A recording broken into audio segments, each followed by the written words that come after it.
78 Sports TV here. Salute to the mighty LDBC, Lions Den Boxing community. For those who don't know, now you know. Smash the like button, hit the subscribe, also hit the notification bell so you'll be notified when I drop a new video. If you're digging the video, go ahead and share this joint. So, word on the curb is Terence Bud Crawford, the current undisputed 147-pound champion. According to all these people online, Terence Crawford is refusing to give Errol Spence a rematch at 154. We remember after the first fight, Errol Spence said that hopefully Crawford would give him a rematch at 154. Initially, Terence Crawford agreed to fight Errol Spence in the rematch at 154. Now, it appears, at least this according to the reports, I haven't heard Terence Crawford himself say this, and we gotta be careful with all the rumors you hear online, so I'm just gonna report this as a rumor. The reports now are that Terence Crawford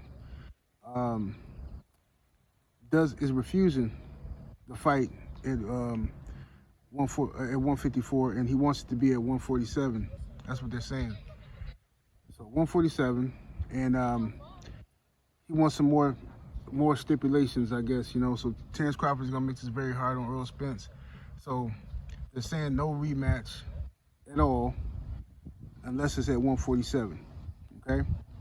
If this is true, I think, look, I understand why Terence Crawford is doing it, but I think it's shady, it's snaky, it's grimy, and I know Errol Spence is somewhere right now regretting that he ever gave any concessions to fight Terence Crawford, because, remind you, this fight wasn't going to happen until Errol Spence conceded to a lot of stuff and said, fine, just give Terence Crawford what he wants. And that's why we got the fight. But if these rumors are true and Crawford is trying to use some leverage and say, nah, we ain't going to 154 for Errol Spence, that's, you know, first of all, it's hard to believe, and then it's shady. Seeing as though you just said you would go to 168 to fight Canelo, but you won't go to 154 to fight Errol Spence in a rematch.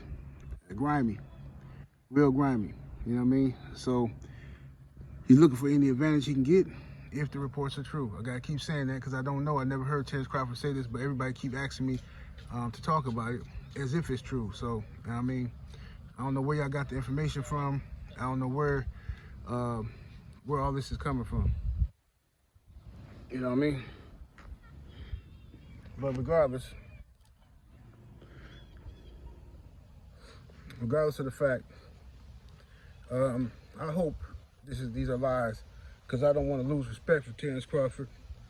The respect I gained for him after defeating Errol Spence Jr., I don't want to lose that respect for him. If I find out he's pulling these shenanigans and going back on his word, I can't respect that. Not at all. Can't respect it at all. You know?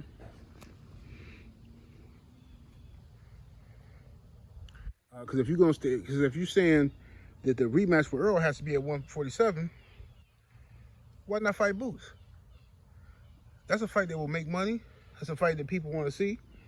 You know what I mean? I'm thinking, I wasn't sweating Crawford to take the Boots fight because I figured he'd go into 154 to fight Earl. But if you're threatening to stay at 147, then you need to be fighting Deron Boots Ennis. You need to give up the belts, and you know, it looks shady. Because to be honest with you, Terence Crawford did all that whining and crying on Instagram or Twitter, talking about how Keith Thurman and Danny Garcia did him, how they ignored him, and how they all ducked him, how Errol Spence and the PBC fighters didn't want to fight him. Well, Crawford, as soon as you get to the promised land, you beat Errol Spence, you're undisputed, now you're doing the Boots, exactly what you claim people was doing to you. See, this is why I don't listen to these fighters, bro. They all cry and complain and act like somebody doing them so dirty, but as soon as they get into a position to do somebody dirty, that's what they do. I haven't met a fighter, you know what I'm saying, at least not a fighter outside of heavyweight. I haven't met a fighter that that has stood on that. You know what I mean? Keith Thurman, y'all know the story with him. Keith Thurman swore up and down. He was so mad at Pacquiao and Mayweather, cherry picking. You know, I ain't afraid to let it go. If you could beat me, all this crap. soon as he get into position to duck, he started ducking. Now he mad because people don't, they're returning the favor and they're not giving him opportunity because he fell off the top of the mountain. You know what I'm saying? This is why you don't burn bridges, right? It is what it is. So now Jerron Boots Ennis is a new boogeyman, and every fan base got an excuse on why he don't deserve a fight and this and that. This is the same old story in boxing, He's a threat, so people gonna make excuses as to why their guy shouldn't fight him. That's just how it goes. Now just look at it. Crawford did all that crying. Oh man, PBC fighters didn't want to fight me. Oh, they saying I gotta do this, I gotta go do that. That's exactly what Terence Crawford is doing to Jerron Boots Ennis right now. Right? And I never, ever tried to pressure Crawford or Spence to fight Boots. I thought that Boots had to wait his turn. I kept saying Boots got next. Now Boots got next. He got to wait his turn. He got to wait until Crawford and Spence finish their saga, because this has been years in the making. But if all these rumors are true, these reports are true that Terence Crawford is trying to get out of the Errol Spence rematch, he should be fighting Boots. Okay, he should be fighting Boots.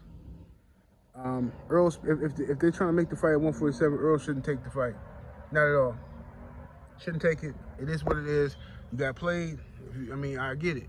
You're going to be mad, but you shouldn't take that fight at 147 again. Nope. Because if the reports are true, that means Terence Crawford fears fighting you at 154.